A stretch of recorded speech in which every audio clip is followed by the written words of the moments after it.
Welcome into the latest edition of College Football Smothered and Covered. My name is Barrett Sallee. Appreciate you checking out the show. Of course, this is our first full show back in the home studio. Of course, you could have seen the weekend feast, but that included interviews from last week with Shane Beamer, Josh Heupel, and Peyton Thorne. So I urge you to check that out. But first new show back in the home office. A lot going on in the world of college football. Obviously, ACC Media Days coming up. We had SEC Media Days last week in Dallas. We'll talk a little bit about that throughout the course of this show. Plus, we'll talk about my predicted order of finish that was voted on. I didn't get to talk about it Friday because a lot of things went on, but we'll talk about it today. We'll also talk about a tweet and maybe a rumor about Florida State and Clemson and maybe some others in the ACC going to the Big 12. So we'll have that as well. This show brought to you by, of course, Bet Online, the world's most trusted betting platform and your number one source for everything online sports betting.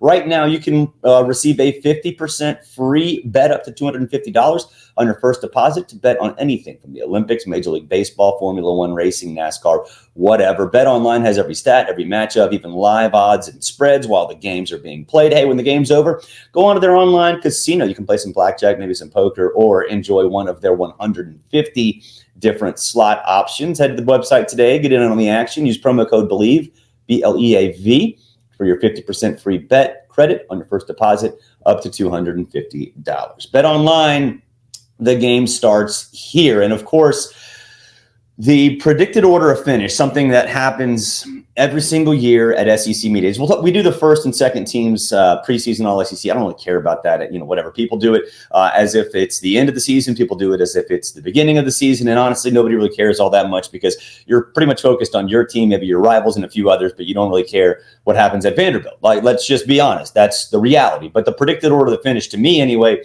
is the big story of Friday, the day after we wrap up. And so let's go down a little bit of how this works, right? We get our ballots on Tuesday of SEC Media Days. I think some people do it right away. Others wait a little bit, whatever. Kind of depends on how much time you have and things like that. I voted on mine Wednesday night because a lot of different moving parts or whatever, but that felt like the right time to do it before we went out for karaoke. And here is mine. We'll start from, and I'll read it just straight down for people listening on audio. Predicted order of finish. Now, this is the SEC, not the SEC championship game. Texas, Georgia, Ole Miss, LSU, Alabama, Tennessee, Texas A&M, Auburn, Florida, Oklahoma, Kentucky, Missouri, South Carolina, Mississippi State, Arkansas, and Vanderbilt. So I guess first things first.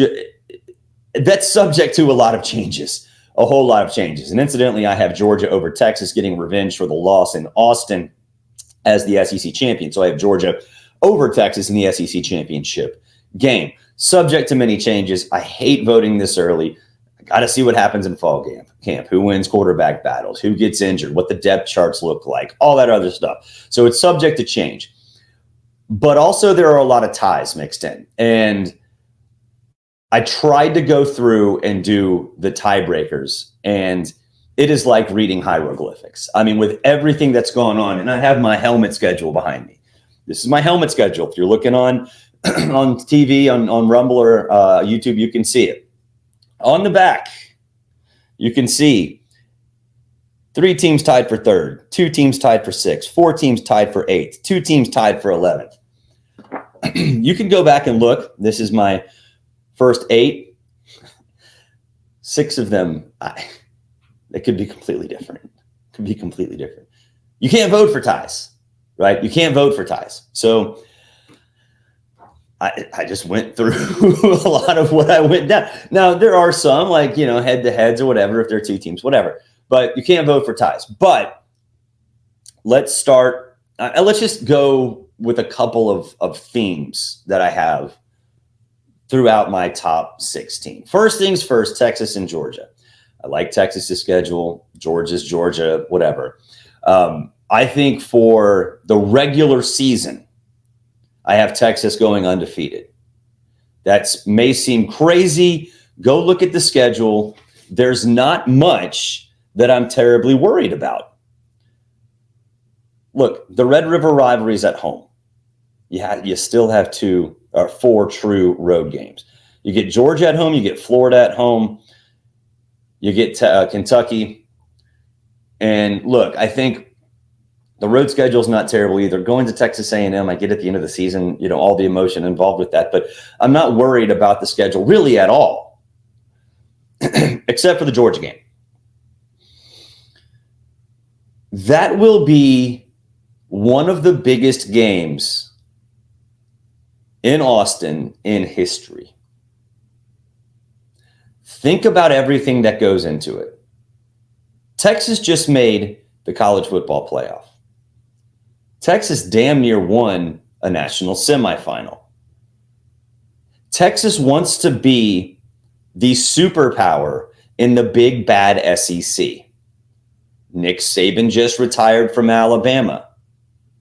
Georgia is on the precipice of being the dynasty in all of college football. Can you imagine what a Texas win would mean for the Longhorns and the impact it could have, not just across the SEC, but across the college football world? It'd be huge. It'd be one of the most monumental wins, not just in Texas history, but in the world of college football, perhaps over the last 2 decades. And I think they'll get the job done.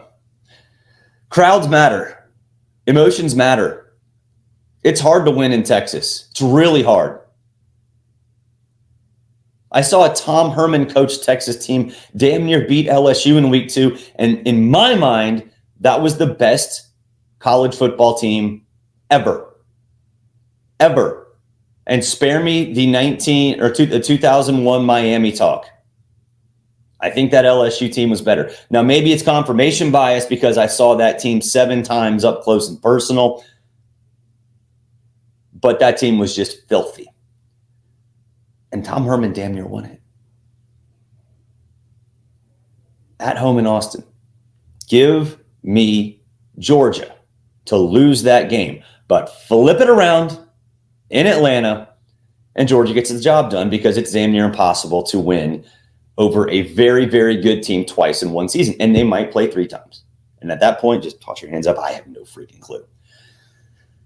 But to me, that's my mindset. Both those teams absolutely dominate the SEC. Georgia loses in Austin, but gets revenge in Atlanta. I love Texas. I love Quinn Ewers. Obviously, their defensive line needs a little bit more depth. They're absolutely stacked at wide receiver, stacked at running back, and all you got to be is adequate defensively if you have a dynamic offense, and Texas will have that. So they're a contender. They're not a pretender. And again, let's go back to the top 8. Well, kind of top 9. Florida got cut out, but whatever. Ole Miss 3, LSU 4, Alabama number 5. Now, I know a lot of you will look at that and say, oh my gosh, why is Alabama number 5? Well, 3, 4, and 5 are tied. 3, 4, and 5 are tied. Obviously subject to change. What surprised me about this, and like I said, you can look on Rumble and X. All I do is go through the helmet schedule, win, loss, win, loss, win, loss, win, loss. It spits out a standings. There we go. That's how I vote. Because this is a predicted order of finish. This is not a power rankings going into the season. Some people vote that way. I don't. It's not supposed to be that. If you do it that way, you're either being lazy or you're not comprehending what this is actually supposed to be. What the surprise was to me is that I had LSU even with Alabama and Ole Miss, because I've said this not just on this show, but on radio hits, on Sirius XM. I've written it on Outkick that there's a top 4, that it's Georgia, Texas, Ole Miss, and Alabama in whatever order you want to put them in. Doesn't matter. And then there's a line of delineation after that. Apparently, I don't think that, right? Apparently, I don't think that. So why LSU? And it got me thinking about it. And it's pretty easy. 1, the schedule, very forgiving. Very forgiving. I think anytime you're looking at these things, anytime you're looking at these schedules, one thing that you have to look at, in my mind, is do you get Oklahoma or do you get Texas. In this case, you get Oklahoma at home, rivalry weekend. I don't know why it's rivalry weekend, but whatever. To me, that Oklahoma team going to be significantly worse than LSU or than Texas. So if you get Oklahoma on the schedule, you're already sitting pretty. Road games at South Carolina, at Arkansas, at Texas A&M, and at Florida. The last two, okay, we'll see. They're in the next tier back, but still not that difficult. Schedule sets up really easy. Best offensive line, I think, in college football, really returning 6 starters. Very deep, versatile running back core, a fantastic wide receiving core led by Kyron Lacey. And let's be honest, you look at that defense, it can't be worse. Can't be worse. Blake Baker comes in as defensive coordinator. That's going to be an upgrade too. Still have a fantastic star in Harold Perkins. Jay, you got to fix a little bit on the defensive line. I get that. That's the one question. But with the schedule, it's not going to be as difficult, and as they don't have to fix it as quickly as maybe others. And look, even if they lose to USC, it doesn't count. So the question then is, what happens with Garrett Nussmeier? Why does Garrett Nussmeier, how can he lead this program to essentially a tie for third? Well, it's all about complementary football, right? What does he have to be? Does he have to be Jaden Daniels? No. Is he going to be Jaden Daniels? No. Is the offense going to look like it did last year? Obviously, no, for a variety of reasons. Offensive coordinator change, quarterback change, a lot of people gone, whatever. But can Garrett Nussmeier be good enough to play better complementary football, considering the defense is going to take a step forward? Yes. He's a willing runner, which keeps a little bit of the playbook the same after Tim Brock's gone. And I think he's not going to have to do an awful lot. So, look, there's a reason he is in the mix for a lot of these top 10 pro prospect quarterback things. And I don't really care that much about pro prospect rankings. But if you find a player in there, that means he's pretty good. Also, I could be wrong. I was wrong about Josh Allen. I thought he sucked. I was wrong. But that has nothing to do really with this. But the talent is there. And so when you combine all that together, it spit out that LSU was tied without Ole Miss and Alabama. Okay. Now I have to justify it. That's how this works. You can't just say, oh, this is how I rank the teams. You have to actually predict the order of finish. So it did that. And it spit out LSU tied for third. Okay. So how do I justify it? Well, that's how I justify it. Moving on to some things that I wasn't necessarily surprised, but as media days went on, I kind of just kept thinking about some potential teams and how they're going to be and why they are ranked where they are ranked. Auburn at number 8, ahead of some teams like Missouri, which is going to have a lot of love. I've got Auburn at 8-4. Why? The schedule is very forgiving by Auburn standards. You get Alabama, you get Georgia, they're on the road. You get Alabama and Georgia on the road every other season anyway. So what's the harm in that? You get Oklahoma at home. That's helpful. The road trips are Missouri and Kentucky. Those scare anybody? Not really. Yeah, you get Georgia and Alabama on the road, but the other two are Missouri and Kentucky. Scare anybody? Nah, I don't think so. Because clearly I don't think Missouri's going to be very good, or at least live up to the hype, even though they're tied with like 3 other teams. But why? I talked to Peyton Thorne. You can go back and see that interview on YouTube or listen to it on Apple, Spotify. You can just look back at previous episodes. It's also in the Day 4 episode. It's in Weekend Feast. It's also there exclusively. I think Peyton Thorne, I don't think he's a superstar. We know what he's capable of, and can be good. Not great, but good. He was at Michigan State. I'm buying stock in him enough for Auburn. All right. Enough for Auburn to manage that schedule. Apologize, we're having some technical difficulties, so this might be a little iffy on YouTube and Rumble. Auburn only had to get better in a couple spots, right? The offensive line was bad last year. Through the transfer portal and development, they're going to be a little better. A little better. Not great, but a little better. At wide receiver, you get Robert Lewis, you get Cam Coleman, you get 3 other transfers. Okay. Auburn's wide receivers could not get any separation last season. Any separation last season. So you get a bunch of guys who do a bunch of different things in a variety of different areas. Bam! You've got versatility. All right? You're going to draw up plays. Hugh's going to draw up plays specifically for those guys in situations where he feels they can be successful. You didn't have that last year. You basically had the same dude over and over again, and none of them could get open. That changes this season. And I trust Hugh Freeze. The guy made Malik Willis, Bo Wallace, and Chad Kelly superstar college football players.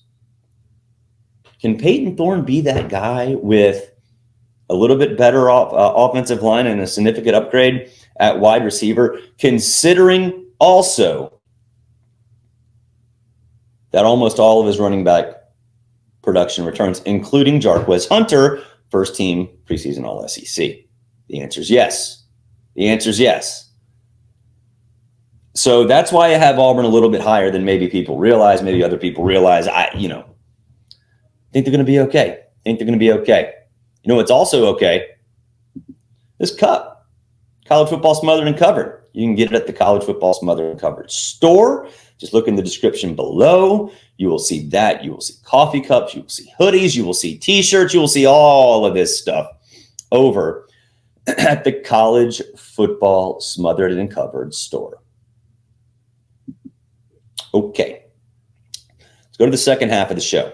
There's been some realignment news and realignment drama, and here's the latest realignment drama. It's all about UNC settling open meetings complaint tied to the athletics budget and all this other stuff. You can read the story on ESPN.com. It's an Associated Press story. It's over there. Whatever. It's the latest in all this drama. Florida State, Clemson. I think North Carolina is working a lot behind the scenes for all of this. Doesn't matter. I said something on X during SEC Media Days that caught fire, and it wasn't due to any inside.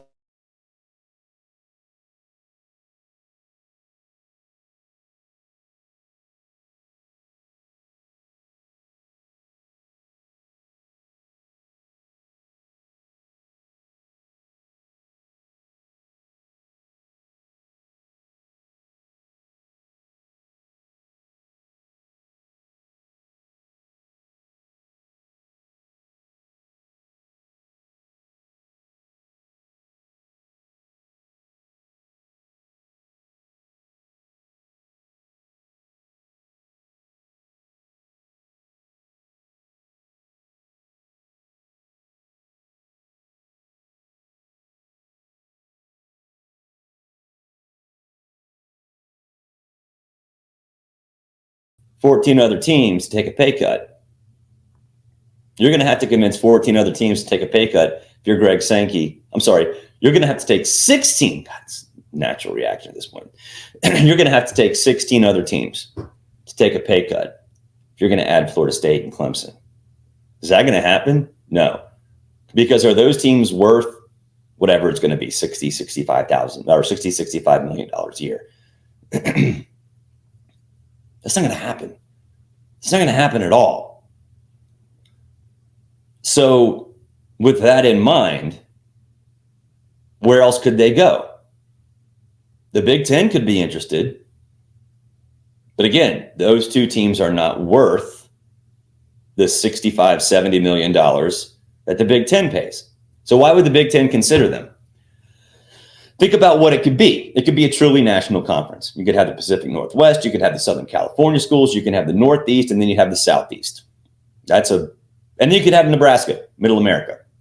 And you already have the Midwest with whatever, Iowa and those teams. If the Big Ten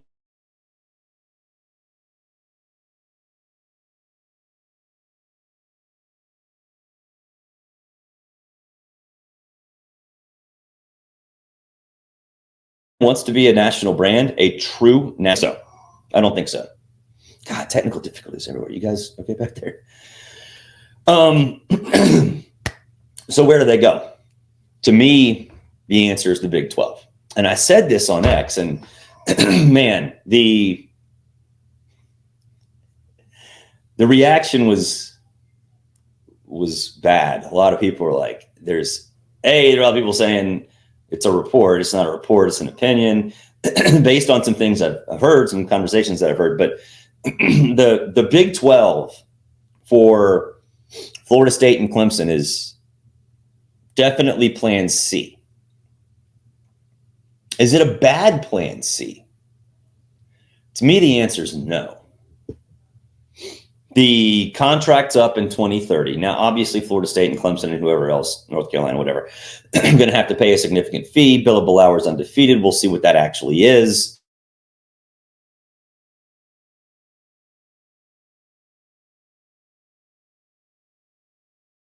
You okay back there? Jeez. Lots of going to black on the YouTube stream. All right, so is it plan C? Yeah. TV contract comes up in 2030 or 2031 in the Big 12. If you can bring to market Florida State, Clemson, North Carolina, whoever else, the contract's going to be worth an awful lot. So yeah, short-term loss, long-term gain. Is it the gain that the SEC and Big Ten can provide? No. But if they don't want you, and you can still make a pretty good chunk of change and essentially join the Big Three, is it worth it? I think the answer is yes. Is it the third option? Yes. Is it a bad plan C? It's as bad as people are making it out to be. I still think it's okay. I still think it can be a pretty solid plan C. That will wrap it up for this edition of College Football Smothered and Covered. Of course, we are brought to you by Bet Online, the world's most trusted betting platform and your number one source for everything online sports betting. Right now, you can receive a 50% free bet up to $250 on your first deposit. Bet Online or anything from the Olympics, baseball, Formula One racing, all that stuff. Has every stat, every matchup, live odds, spreads, all that stuff. When the game's over, go play some blackjack, go play some poker, 150 slot options. Use promo code BLEAV, BLEAV, BLEAV. You get 50% free bet credit on your first deposit up to $250. Bet Online, the game starts here. We'll be back tomorrow, different time. Lots going on in the business world, both in this industry, maybe even outside of this industry. So we got a lot going on both on both sides of that. So not sure on the time we will get the job done. There will be a College Football Smothered and Covered on Tuesday. Until then, enjoy your Monday, everybody. We'll talk to you soon.